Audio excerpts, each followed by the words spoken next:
Boa noite, meus queridos irmãos. Sejam bem-vindos mais uma vez à nossa casa, Centro Espírita Moacir, casa de oração, de trabalho. Hoje trazemos nosso querido irmão José Ferreira, trazendo para nós o tema Justiça das Aflições. O nosso irmão, ele é trabalhador da casa Caminheiros da Boa Nova de Dois Unidos.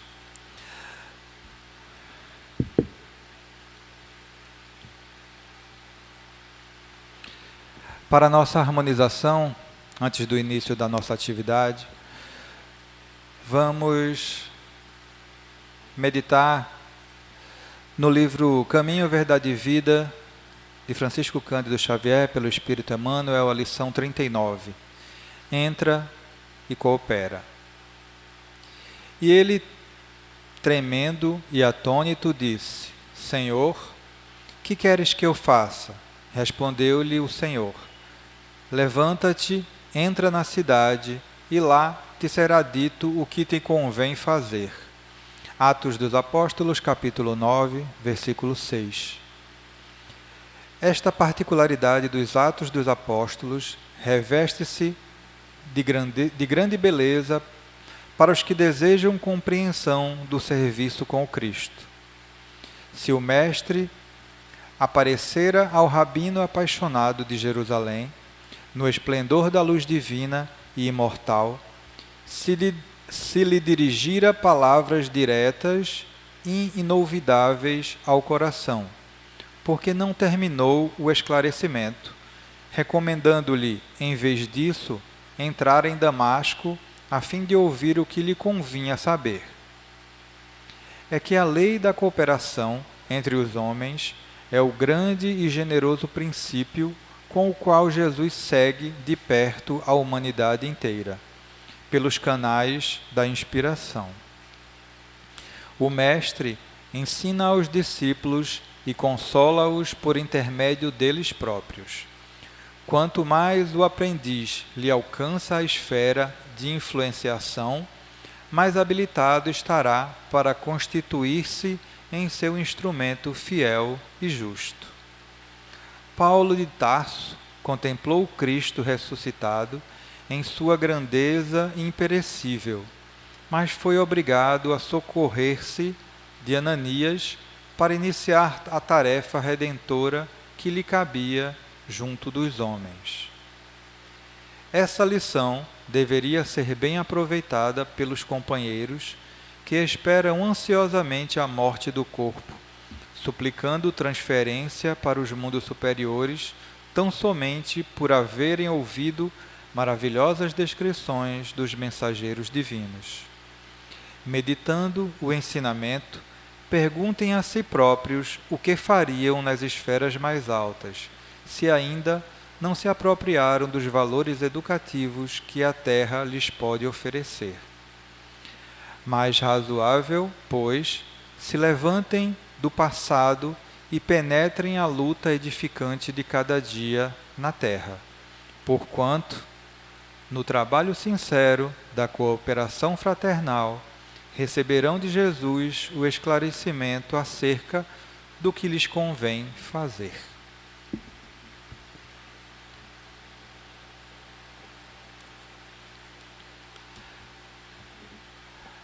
Para o início das nossas atividades, vamos fazer a nossa prece.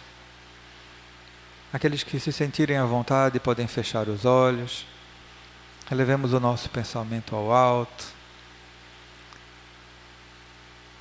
Querido Mestre Jesus, querido mentor e irmão Moacir, te agradecemos mais uma vez por abrir as portas de tua casa para nós, para que aqui possamos vir para mais uma lição do Evangelho à luz da doutrina espírita.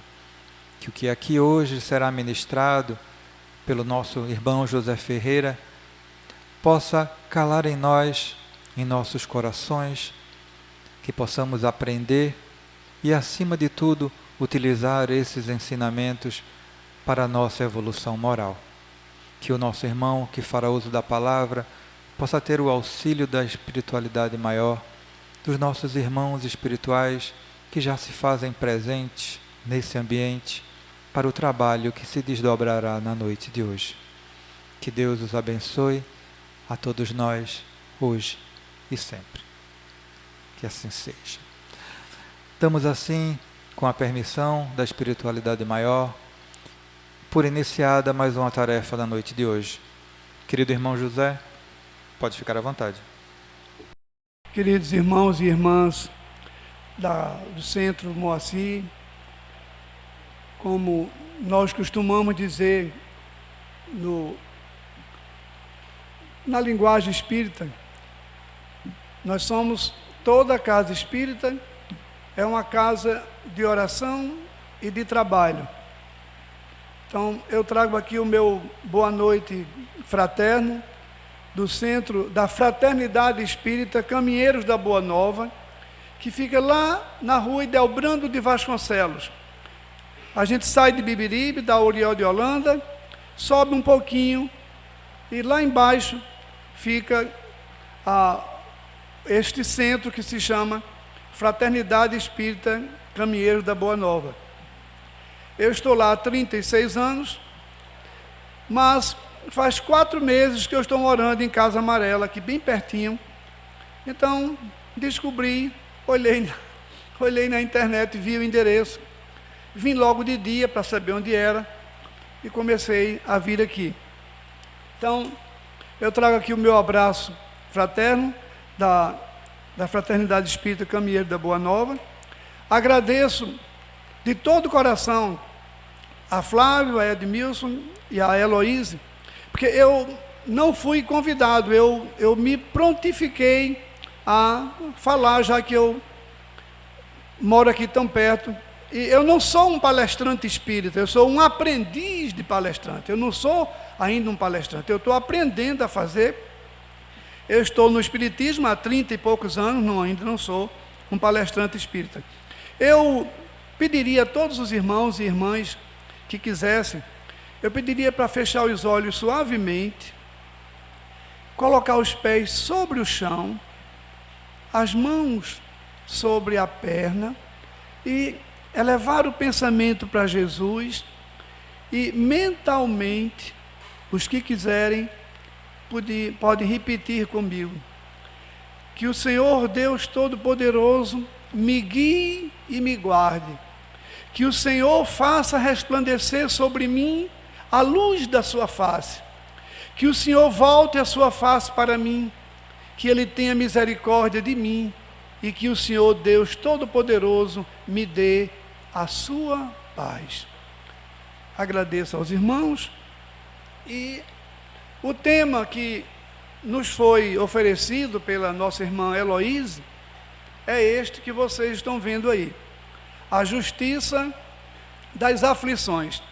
E, com base no tema, há alguns pontos podem ser elencados. Primeiro, como é que um título se chama Justiça das Aflições? Porque se são aflições, são sofrimentos. E como é que nós sofremos e existe justiça nisso? A doutrina espírita, ela tem esta capacidade de nos orientar para isto. Então, nós fizemos um planejamentozinho, um plano de voo. Então está ali. O momento oracional próprio, o nosso irmão fez o exórdio. Eu costumo dizer que toda vez que nós vamos a um culto espírita, nós devíamos chegar na hora, porque o exórdio, ele não é uma parte à parte do resto que vem. O exórdio não é por acaso que ele escolheu isso. Não é por acaso. As aflições pelas quais Paulo passou. Mas Paulo, vejam, uma das passagens mais belas do Novo Testamento é esta, que ele citou. Vocês já imaginaram um perseguidor de cristãos, um homem inteligentíssimo. Paulo era um homem de inteligência acima da média, preparado. E Paulo vai para Damasco para prender cristãos.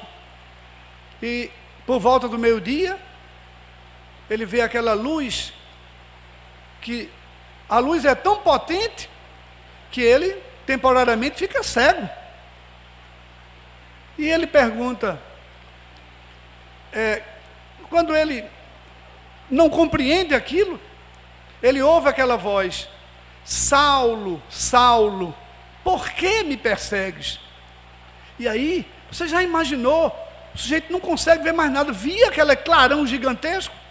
Aí, Jesus pergunta: Saulo, Saulo, ele não era Paulo ainda, Paulo é depois. Saulo, Saulo, por que me persegues? E ele pergunta: quem és tu, Senhor? E Jesus responde: eu sou Jesus, a quem tu persegues. Aí é quando vem a sequência. Então, a justiça das aflições está aí, também está aí. Então, nós tivemos um momento oracional próprio. Eu sempre faço uma oração bem pequenininha no início e outra no fim, e depois os agradecimentos que eu já fiz, os esclarecimentos. E uma coisa que também todo palestrante espírita diz e deveria dizer: quando nós entramos aqui, quando todos nós entramos aqui, nós já estamos sendo tratados dos nossos males. Agora, alguns males não são como uma pequena dor de cabeça que a gente toma um analgésico que a meia hora já está curado. Não é assim. Nós somos às vezes muito imediatistas, então nós precisamos ter calma, ter paciência. Olha o que Paulo, ele perguntou a Jesus: o que queres de mim, Senhor? E Jesus disse: não, você vai primeiro a Damasco, você vai lá, procure na rua direita a casa de Ananias, que lá lhe será dito o que você vai fazer. Então tenha calma. Então, se com Paulo o tratamento foi esse, e comigo. Então, depois, por que estamos numa casa espírita? O espiritismo é uma doutrina e é uma religião, primeiro, que não tem sacerdotes. Então eu não sou sacerdote. A gente não está criticando as religiões que têm sacerdotes. Nós estamos dizendo que o espiritismo não tem sacerdotes. Nós não temos rituais, defumadores e algumas outras coisas, né? Os nossos irmãos católicos têm a hóstia, né? Tem o vinho, nós não temos. Então, o espiritismo, é por isso que eu estou aqui, porque eu não sou sacerdote. Eu sou um irmão como qualquer um de vocês. Aliás, todo palestrante espírita deveria ter a seguinte noção, duas noções pelo menos. Primeira, na assembleia pode haver alguém que saiba mais do que ele. Está aí, mas sabe mais do que quem está cá. Segundo, nenhum irmão que está aqui veio para aqui para receber carão e para ser maltratado. Não. No meio espírita também se diz que ou a gente procura a casa espírita, ou procura por amor, ou procura pela dor. Quem procurou pelo amor, ótimo, graças a Deus. E quem procurou pela dor também, graças a Deus, porque encontrou o caminho certo. O caminho certo. Então, nós estamos aqui para nos tratar, para cuidar da nossa educação espiritual. Porque a educação doméstica nós temos em casa, quer dizer, em tese, porque talvez nos últimos 40, 50 anos, a educação doméstica do nosso povo, ela deixou muito a desejar, né? Deixou muito a desejar.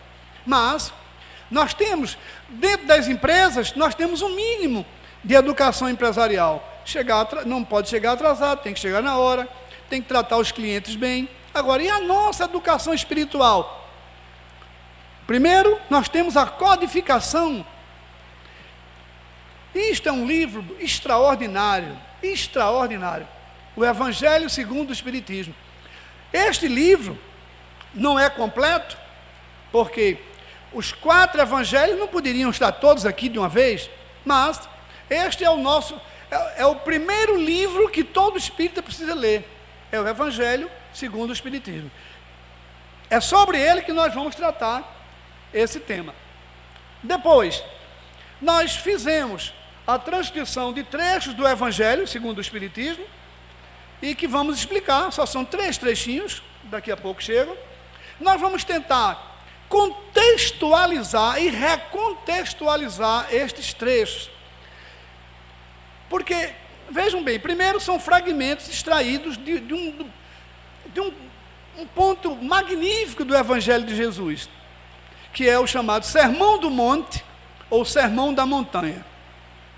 Gandhi dizia que, se os 4 evangelhos de Jesus se perdessem, imagine que os 4 evangelhos foram perdidos, e ele dizia, se sobrasse o Sermão da Montanha, o cristianismo estaria vivo.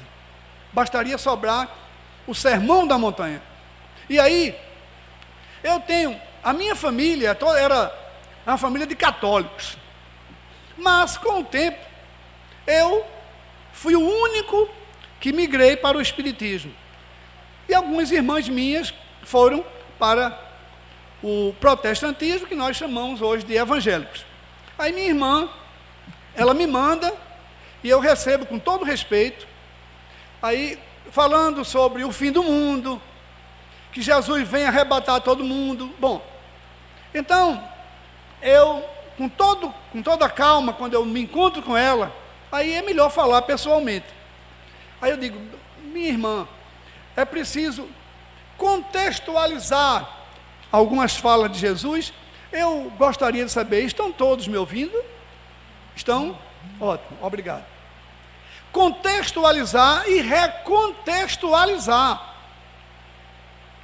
A educação espiritual, a educação religiosa, que tem que ser feita, não é pelo Estado, não é o Estado que deve fazer isso. Não é. Digo a vocês, se o Estado fizer isso, vai ser pior. Será pior. Então, cada Estado, com sua ideologia política, vai levar para onde quiser. Não vai dar certo. Não é a função do Estado educar religiosamente ou espiritualmente os cidadãos. Isso é função das religiões. Então, por exemplo, se você não recontextualizar algumas falas de Jesus, você pode ficar com dúvidas.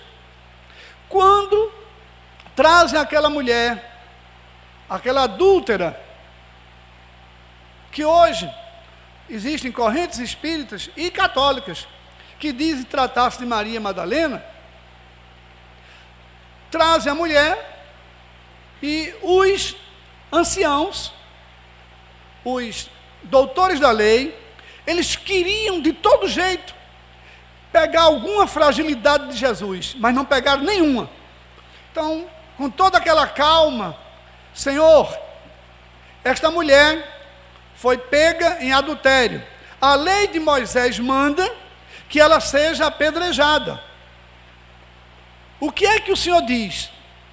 E Jesus não diz nada. Ele se abaixa, começa a escrever na areia, e os anciãos insistem, os doutores da lei, Senhor, mestre, qual é a sua posição? O Senhor acha que nós devemos apedrejar esta mulher que cometeu o adultério, ou não? E Jesus dá aquela resposta que todos vocês conhecem melhor do que eu. Se entre vocês existe alguém que não tenha nenhum pecado, pega a primeira pedra e jogue nela. E aí, o Evangelho de Jesus diz que as pessoas se desarmaram e começam a se retirar, começando pelos mais velhos. Quem primeiro saiu foram os mais velhos, depois os mais novos. Mas vejam, qual é a sequência da fala de Jesus? É aí onde está a questão da justiça e das aflições. Jesus pergunta à mulher: mulher, onde estão os que queriam te apedrejar? Aí ela diz: todos se foram, Senhor. Aí ele diz: eu também não te condeno. Agora, vá e não voltes a pecar. Então Jesus faz a abolição da pena de morte, mas ele diz: o adultério é pecado. O adultério é pecado. O adultério continua sendo pecado por quem praticar. Então Jesus, ele faz a abolição da pena de morte. Um país cristão não pode ter pena de morte. Um país cristão não pode ter prisão perpétua, que o Espiritismo condena tudo isso. Prisão perpétua, pena de morte, nós não podemos ter. Toda punição, todo crime tem que ser punido. Agora, punido de uma forma justa e proporcional. Quem rouba um pote de margarina não pode sofrer a mesma punição do que quem rouba uma casa, que assalta uma casa ou um banco. Não pode. Então, é preciso recontextualizar. Depois, a justiça das aflições. Então, eu estou aflito, eu estou perturbado, e isso é justo? Então, primeiro, é preciso ver as causas atuais das aflições, e depois, as causas anteriores. O que é que os nossos orientadores dizem? O que é que Allan Kardec diz? A causa de todos os nossos sofrimentos ou estão nesta encarnação ou nas encarnações anteriores, não é em uma só. Não é em uma só. Faz 10 anos que eu tive um câncer. Meu câncer, graças a Deus, não foi de pulmão. Geralmente o câncer de pulmão é proveniente de quem fuma. E há 10 anos que eu estou vivendo. Ora, eu poderia perguntar: o que foi que eu fiz nesta encarnação para o tipo de câncer que eu tive? Eu não fiz nada. Mas e nas anteriores? O que foi que eu fiz? Porque algumas pessoas já nascem cegas, já nascem aleijadas. Então, todos nós, os pregadores espíritas não estão fora disso. Nós, quando formos analisar os nossos sofrimentos, nós temos que ter em mente estas duas direções, isto é, a encarnação presente e as encarnações passadas. Agora, como os nossos problemas, os nossos pecados dessa encarnação, nós nos lembramos de todos eles. De todos eles. Então a gente sabe como eu fui para os meus pais enquanto eles viveram. Como eu fui com os meus vizinhos. Como eu me comportei com os meus patrões. E como alguns patrões meus se comportaram comigo. Então dessa encarnação eu me lembro. E das anteriores.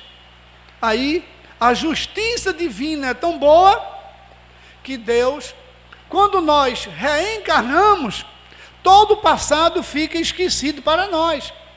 Nós fizemos um pacto lá em cima, mas nós recebemos a graça do esquecimento dos nossos pecados passados. Lá o fundador do centro que eu frequento, o nome dele era Cícero, seu Cícero Tavares do Nascimento. Seu Cícero dizia o seguinte: Deus é tão bom conosco, que se alguns de nós pudéssemos ver todos os crimes e maldades que nós praticamos em encarnações passadas, alguns de nós correríamos com medo de nós mesmos. Vocês já imaginaram os senhores de engenho, os capatazes, que no Brasil, o último país a liberar a escravidão, o que esses homens fizeram com muitos escravos, com muitos escravizados, melhor dizendo, nós não sabemos. O que muitos pais fizeram com os filhos, com as filhas.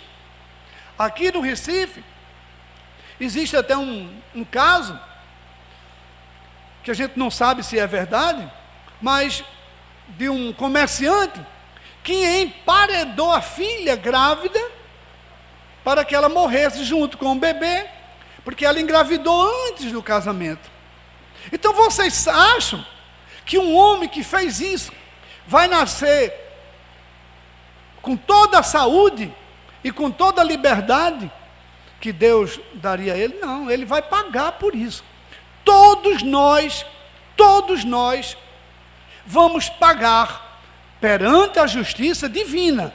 Perante a justiça dos homens, você pode comprar um delegado, um policial, você pode comprar até um juiz.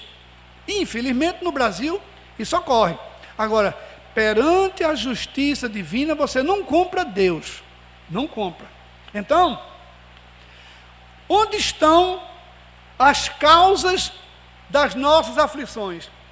Ou na encarnação atual, ou nas anteriores. Então, uma pessoa que não fuma, uma pessoa que não bebe, uma pessoa que não maltrata ninguém, se ela tem algum problema, alguma aflição nesta encarnação, veio de encarnações passadas. Agora, muitas aflições que as pessoas têm hoje vieram dessa encarnação. Então está aí. Isso aqui é Allan Kardec, não sou eu. Então, causas atuais, quer dizer, a vida que nós levamos. A vida que nós levamos hoje. Eu tenho 74 anos. Como foram os meus 74 anos? Nesta encarnação. E encarnações anteriores, quantas eu tenho? Eu não sei. Olha, os estudiosos do Espiritismo dizem o seguinte: a ciência material, hoje, ela conhece entre 8% e 10% do universo. A ciência material. Os cientistas, os matemáticos, os astrônomos, os biólogos, conhecem entre 8% e 10% do universo. Eu não estou falando da Terra, estou falando do universo. E do mundo espiritual, os estudiosos do Espiritismo só conhecem mais ou menos 6% da vida espiritual. Ai de nós, se nós não tivéssemos, por exemplo, Chico Xavier. Eu tenho uns amigos padres, professores, e eles dizem o seguinte: se Chico Xavier tivesse nesta encarnação vindo pelo catolicismo, ele seria canonizado. Ele seria canonizado pela Igreja Católica. Ele seria um santo. Então, já imaginaram o sujeito psicografar mais de 400 livros? Então, um Divaldo Pereira Franco, com 94 anos, 94, né? Nem parece. 97 anos. Por quê? Porque ainda tem função aqui. Ninguém vai sair daqui pelas mãos de Deus enquanto tiver uma função na terra. Não sai. E aí, tanto para um lado como para outro, está aí a justiça das aflições. Daí não sairás enquanto não pagares o último centavo que tu deves. Então está lá a pessoa sofrendo em cima da cama. Sofrendo em cima da cama. Ela só sairá de forma natural quando ela pagar o último centavo das encarnações passadas. E aí vem a questão dessa justiça.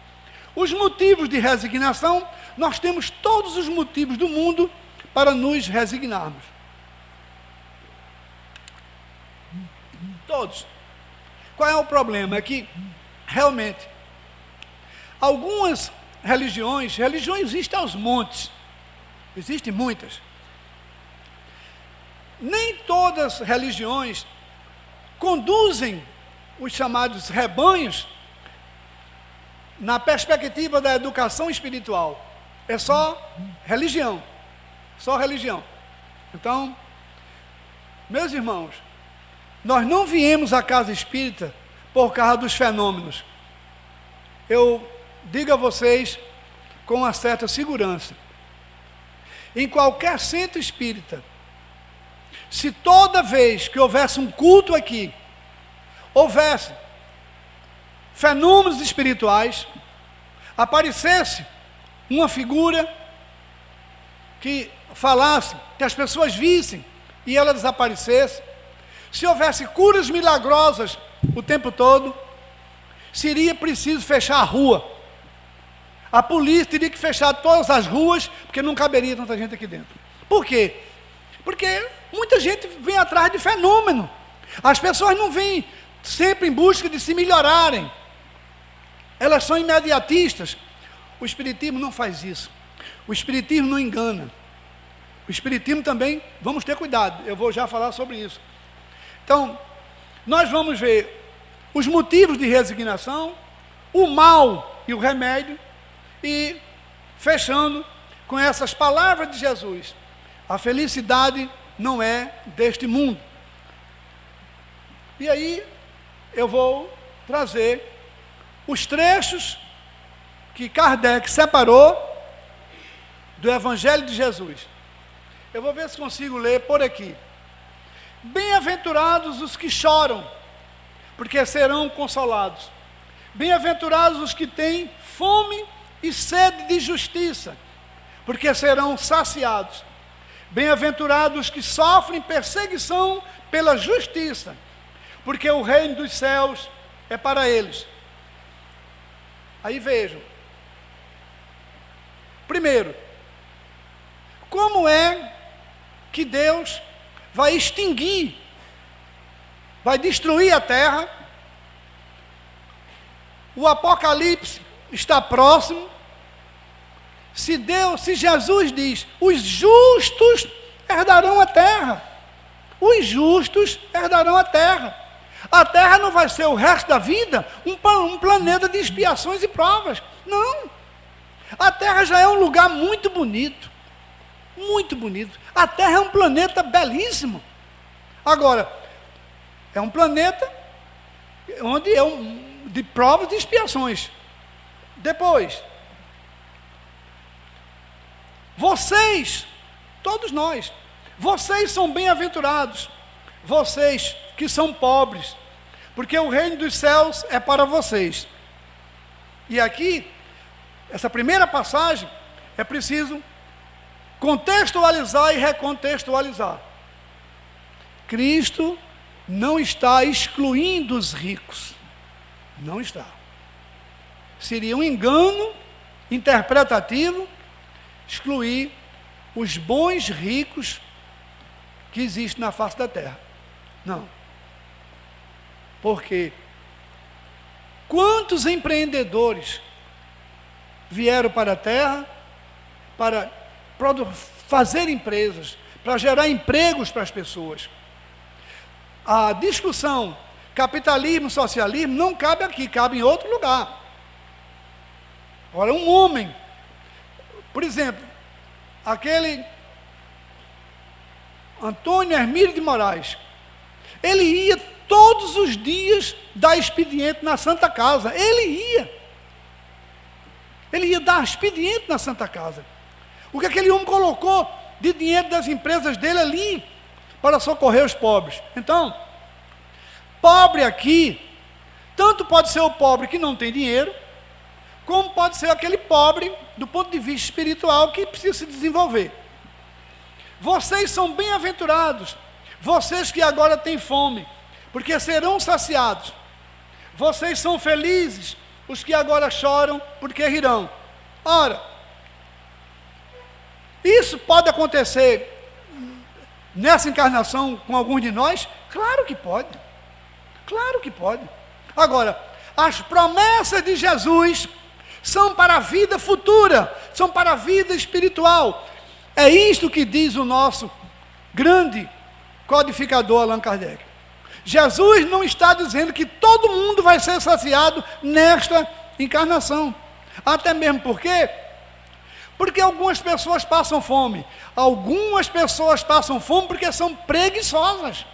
Não querem trabalhar. Não querem se submeter à chefia. Não querem se submeter a horário. Não querem. Algumas pessoas passam fome porque nas outras encarnações privaram os outros de comida. Então a justiça de Deus, ela vem de todo jeito. Agora, numa encarnação, nós não somos obrigados a pagar todos os pecados das encarnações passadas. Nós vamos pagando em suaves prestações. E claro, quanto maior for o progresso nesta encarnação, quanto maior o progresso nesta, mais a gente começará a pagar as parcelas anteriores. Jesus dizia, eu vou atualizar a linguagem, se você der um passo para mim, eu dou 2 para você. Olha o dobro da recompensa. E o terceiro ponto.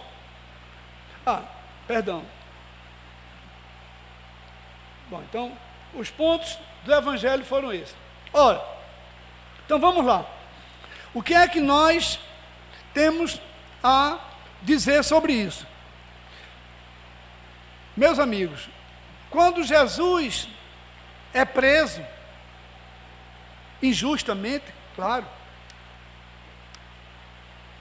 Pilatos, há uns momentos, Pilatos era um homem mau.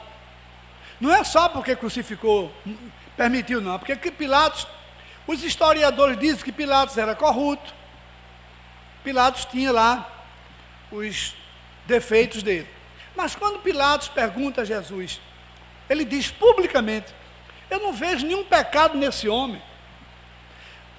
Aí ele pergunta a Jesus, você está dizendo por aí que é rei, você é rei?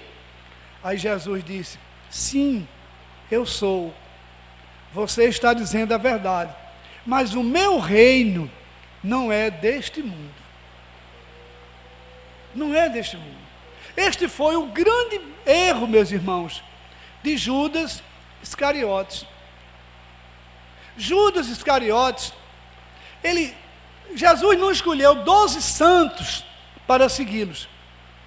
Alguns apóstolos de Jesus eram temperamentais. João, novinho como era, João era temperamental. João já devia ter uns 20 anos, mais ou menos, quando Jesus mandou os discípulos irem nas aldeias, pregarem o Evangelho. E quando eles voltaram, disseram que foram maltratados. E aí, João, o mais novo dos apóstolos, aquele que vai escrever o Evangelho segundo João, que é o último canônico a ser escrito, o que é que ele diz a Jesus? Senhor, o Senhor quer que a gente faça baixar fogo do céu e queimar esse povo? Aí Jesus diz, João, você não sabe o que está dizendo. Você não sabe o que está dizendo. Jesus não veio para se vingar. Jesus diz, perdoai os vossos inimigos, amai os vossos inimigos, orai por aqueles que vos perseguem. E é por isso que é preciso recontextualizar. Imagine que você mora num prédio com 30 apartamentos e tem lá um vizinho seu que não gosta de você, mal fala. O que é se reconciliar com ele? O que é amá-lo? Se você o chamar para jantar em sua casa, provavelmente ele não vai, porque ele vai dizer que era me envenenar. Ele não vai. E como é que eu vou amar este vizinho meu que me deseja mal? Orando por ele, desejando bem a ele, ficando feliz quando você souber que houve uma coisa boa com ele. Esse é amar os nossos inimigos. E Jesus diz, reconciliai-vos com os vossos inimigos antes que seja tarde. Então, a justiça das aflições decorre também disso. Se Deus é soberanamente justo, perfeito e bom, como é que Ele poderia fazer com que nós sofrêssemos se nós não merecêssemos. Eu sofro porque eu mereço. Eu preciso sofrer. Vejam, é difícil, meus irmãos, entender. Eu preciso sofrer para pagar as minhas faltas, para me aperfeiçoar espiritualmente. Para quando eu voltar para o mundo espiritual, eu voltar com mais crédito. Vejam, nos meios espíritas contam algumas histórias interessantes. Dizem que um homem rico tinha um motorista, ele tinha um carro particular e tinha um motorista. E, vez por outra, alguém da vizinhança pediu um favor ao motorista, sem o dono do carro saber. Socorra ali uma mulher que precisa ir para a maternidade, ele ia e socorria. Fulano precisa disso, ele fazia os pequenos favores escondidos do patrão. Quando os dois desencarnaram ao mesmo tempo. E quando eles chegaram ao mundo espiritual, o motorista foi recebido de uma forma diferente da dele. E venha conhecer a sua casa. E levaram o motorista para uma casa razoável. Uma casa não luxuosa, mas uma casa razoável, digna. Aí o patrão disse, meu Deus, se o meu motorista recebeu essa casa, eu vou morar num palacete. Aí deixaram o motorista lá e disseram, o senhor venha. Aí subiram a ladeira, ele já não gostou, subiu a ladeira a pé. Quando chega lá em cima, disse, pronto, o senhor vai ficar nessa casa. Ele disse, eu? Sim, o senhor vai ficar aqui. Mas por quê? Ele disse, porque foi esse o material que o senhor mandou para cá, enquanto o senhor estava vivo.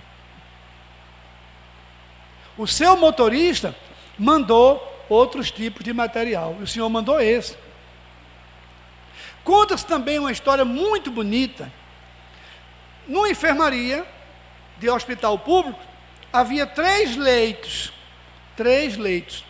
Um leito ficava próximo a uma janela que dava para a rua. Um leito no meio e o outro no canto da parede. E o doente que ficava no leito que dava para a rua, quando chegava de manhã, ele dizia a todos, meus irmãos, bom dia para todos, muita saúde, brevemente sairemos daqui, o dia hoje está muito bonito, o céu está azul, as crianças fardadas estão indo para a escola. No outro dia, bom dia meus irmãos, o dia está bonito, o sol já raiou no horizonte, os soldados estão marchando. Bom, para cada dia ele dizia uma coisa.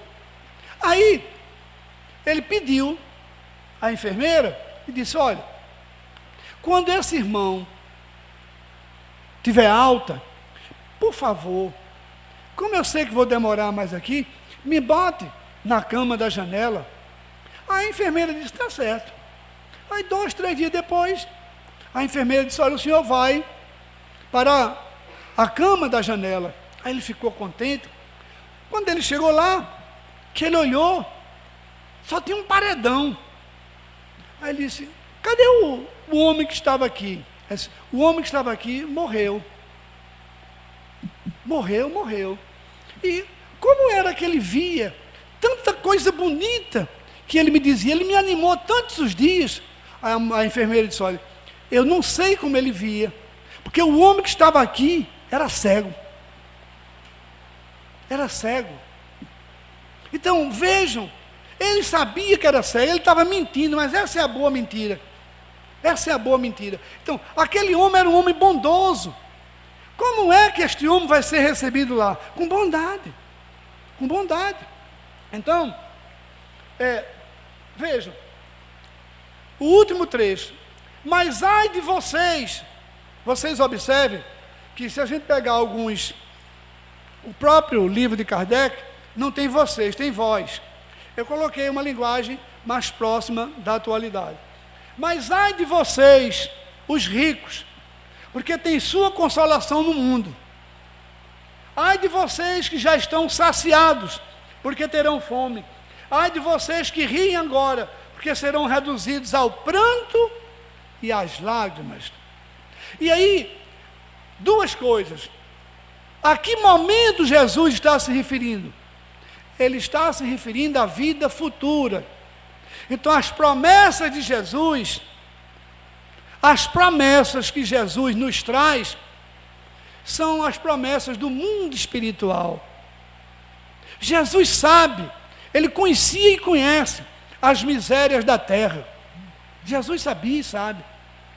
Então, quando ele diz, o meu reino não é, diz para Pilatos, o meu reino não é deste mundo, e ele diz, se o meu reino fosse deste mundo, você acha que eu seria preso dessa forma? Que eu seria ultrajado, humilhado e morreria crucificado? Não. O meu reino não é deste mundo. E, como eu disse a vocês, Judas Iscariotes não entendeu. Muitos cristãos não entendem.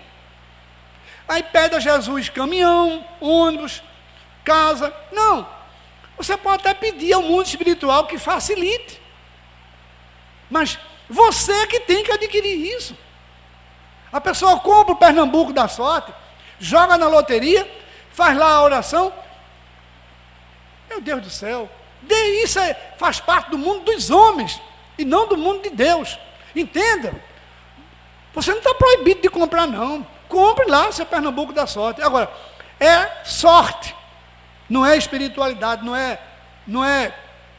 não se trata do mundo espiritual. Se der o seu número, você ganha o seu dinheirinho. Então, agora, aí você diz, e para quê? Alguém poderia dizer, e por que Jesus diz, orai e vigiai? No outro texto do Evangelho, ele diz,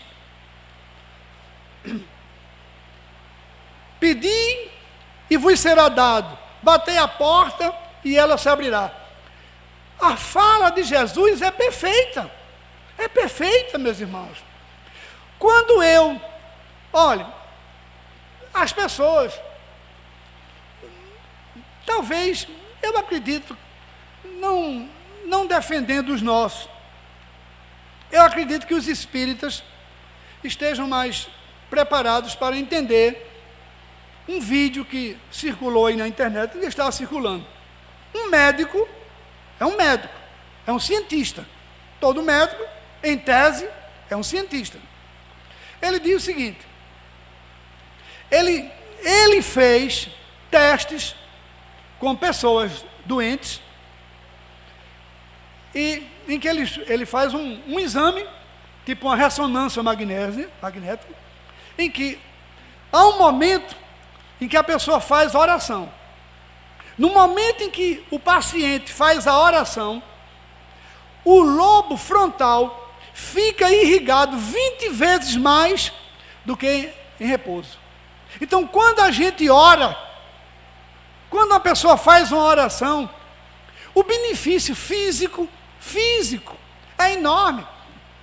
Então, a fé pode curar? Claro que pode. Claro que pode. A fé cura. A fé faz com que eu arranje um emprego? Faz. Entenda. Por coincidência, esta rua aqui chama-se Paula Batista, não é isso? Este centro fica na Paula Batista. Aqui na esquina da Paula Batista, com a Conselheiro Peretti, existe aqui, junto ao centro, uma casa muito bonita. Ela hoje está, parece que abandonada.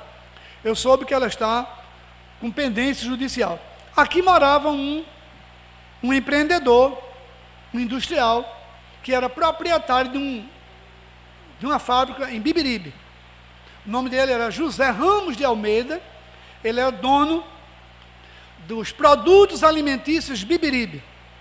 Era uma fábrica que ficava na rua Uriel de Holanda, número 528. Eu morava nessa rua, aliás, ele era 728, e eu morava nessa rua, no número 530. E, num domingo à tarde, uns 2 colegas meus, vizinhos, um era filho de um dentista e protético, o outro era filho de um aposentado. E ele me disse, olha, amanhã eu vou lá na fábrica do Café Bibiribe. Aí eu perguntei, por quê? Ele disse, porque está entrando menino para trabalhar. Eu fiquei quieto, fiquei calado. O filho do dentista, não, eu não me interessa não. O menino, graças a Deus, ele vivia bem. Aí eu, à noite, chamei meu pai, disse, papai, amanhã de manhã, meu pai trabalhava no mercado da Encruzilhada. Antes de o senhor ir trabalhar, o senhor vai comigo na fábrica do Café Bibiri falar com o seu Zezé. O apelido dele era Zezé do Café Bibiri. Aí papai disse, para quê? Eu disse, por quê? Um amigo meu aqui do bairro disse que está entrando menino. E eu estou precisando trabalhar, porque eu já trabalhava, mas eu trabalhava com avulso. Aí papai disse, mas você não pode. Eu disse, por quê? Porque você é muito novo. Eu tinha 12 anos incompletos. Eu disse, mas o senhor vai comigo. A gente está precisando. Eu disse, tá bem, eu vou. 15 para as 7 da manhã estávamos, eu e meu pai, na frente da fábrica. Chegou, seu Zezé é o dono da fábrica. Eu me lembro, quando eu olho para aqui, eu estou vendo o seu Zezé com uma calça branca, uma camisa marrom toda desenhada. Fechou o carro dele, era um Studebaker. Aí, esse papai, seu Zezé é esse, que eu o conhecia. Bom dia, seu Zezé. Eu disse, bom dia. Olha, eu vim aqui com meu filho, que ele disse que está entrando menino, eu queria que o senhor ajudasse. Eu disse, não, não está entrando ninguém. Quem foi que lhe disse isso? Isso foi um colega meu. Não está entrando menino, nem jovem, nem adulto, não está entrando ninguém. Não estamos admitindo nenhuma pessoa.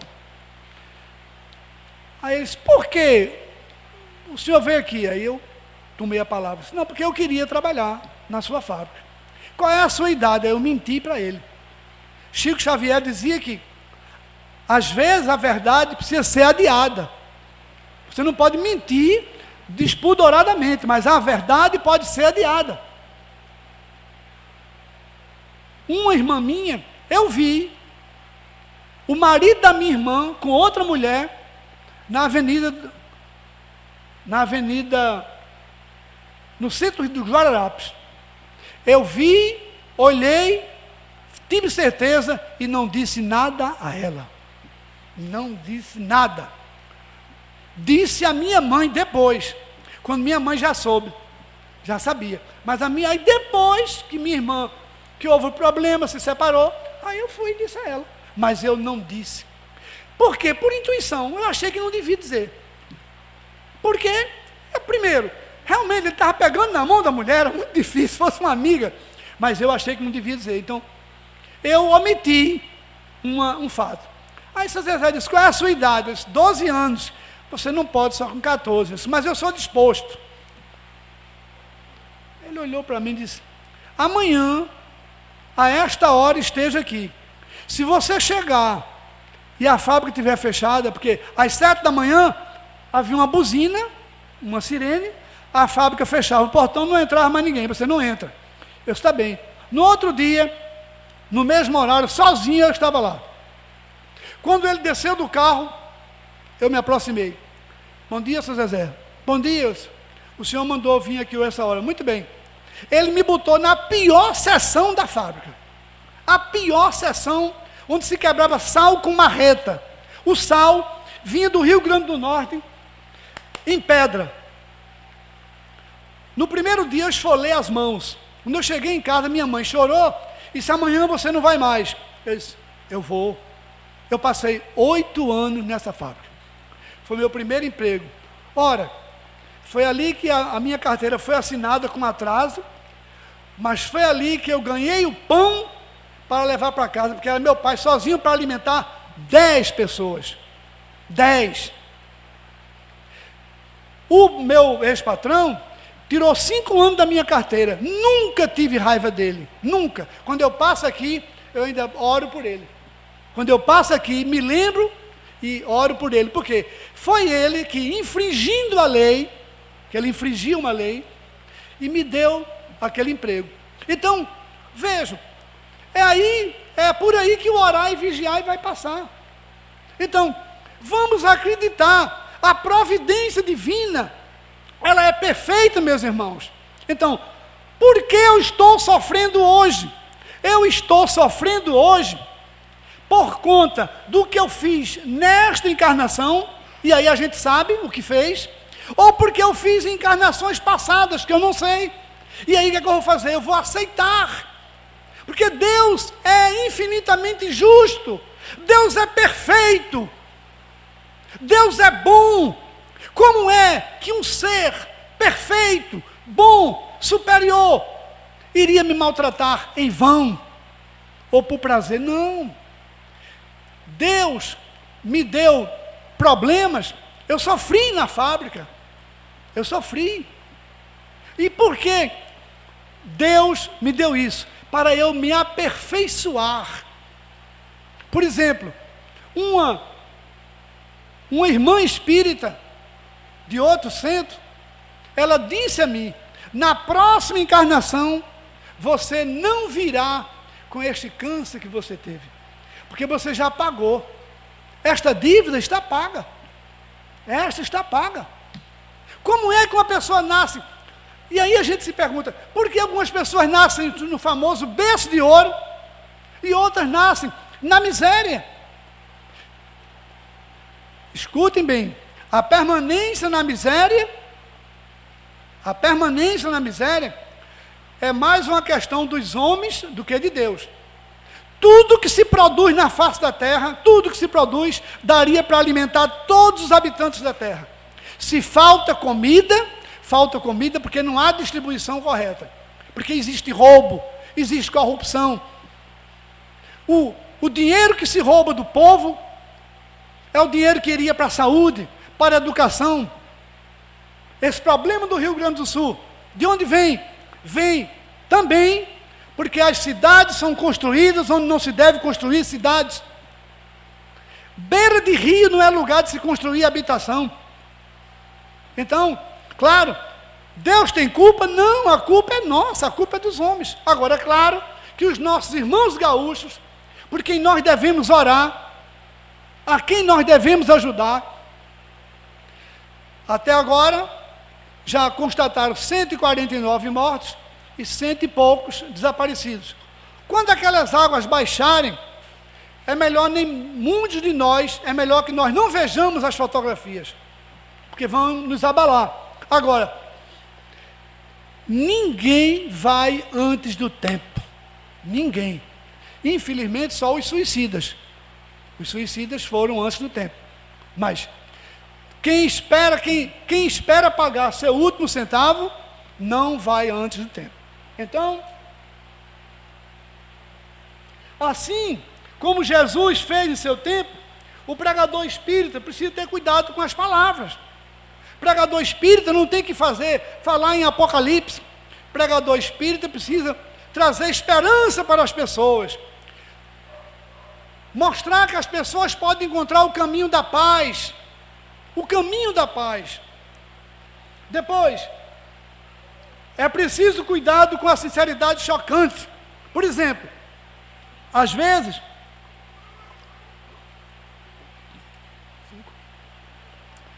as pessoas acham, porque tem gente que diz, olha, eu não tenho papas na língua, eu sou sincero, eu não levo desaforo para casa. Meus irmãos, 1000 perdões por dizer isso, mas um cristão espírita não pode dizer isso. Que não tem papa na língua, que não leva desaforo para casa, que diz tudo o que pensa. Ser sincero não é dizer tudo o que se pensa. Ser sincero é dizer o que é necessário e com todo cuidado. Por quê? Porque o que mais ofende as pessoas não é tanto o que se diz, mas é a maneira como se diz. Às vezes, tem gente que passa um carão na gente e a gente agradece. E tem gente que nos dá uma ajuda e a gente fica chateado. Porque a ajuda é por aqui, por ali. Não. Será que não há uma forma mais humana, mais amena, mais amorosa, mais fraterna de dizer as coisas? Então, eu queria encerrar. Primeiro, olha, aqui são palavras de Jesus. Eu disse essas coisas para que em mim vocês tenham a paz. Neste mundo vocês terão aflições. Todos os seres humanos têm aflições, todos. Todos os seres humanos. Pessoas milionárias estão sofrendo aí Há quanto tempo Faustão ele é bilionário, ele não é milionário. Veio o sofrimento dele. Depois, contudo, tenho ânimo, eu venci o mundo. Há 3 leis que nunca falham: a lei do retorno, a da verdade e a do merecimento. Não falham. Quem com ferro fere, com ferro será ferido. Olha lá. Quem maltratou, vai pagar pelo maltrato que fez. E aquele homem, que lá no cantinho do hospital, só existia uma parede na frente dele, e ele dizia tanta coisa bonita para os outros, ele vai ter o merecimento dele. A paz, a raiz do sofrimento é o apego. As pessoas, meus irmãos, eu não vou ser hipócrita. Imagine que todos os móveis da minha casa a enchente levasse. Eu não ia ficar alegre, não cheguei a esse ponto. Agora, eu não vou maldizer Deus, não vou. Então, nós às vezes somos muito apegados às coisas materiais. Brigar por causa de um pneu, de um tênis, de um relógio. Quanto vale esse relógio? Eu não sei. Se o ladrão pedir, dê o relógio a ele. Não vá brigar por causa de um tênis, por causa de um relógio, por causa do celular. Preserve sua vida. E ele vai pagar pelo que está fazendo com você. Então, a raiz do sofrimento é o apego. O apego às coisas materiais. E para finalizar, isso aqui é uma frasezinha de Chico Xavier. Minha religião não me ensina a ser melhor que os outros. A minha religião me ensina a ser melhor para os outros. Eu pediria só um minutinho, se pudesse fechar os olhos. Pense em Deus, pense em Jesus e repita mentalmente: o Senhor é o meu orientador, o Senhor é o meu pastor. Se o Senhor é o meu orientador, se Ele é o meu pastor, nada essencialmente vai me faltar, nada me faltará. O Senhor é o meu amparo, o Senhor é a força da minha vida, o Senhor é a minha luz, o Senhor é a minha salvação. Fiquem todos com Deus e na doce paz do nosso divino Mestre e Salvador. Muito obrigado pela atenção e pela paciência de todos vocês.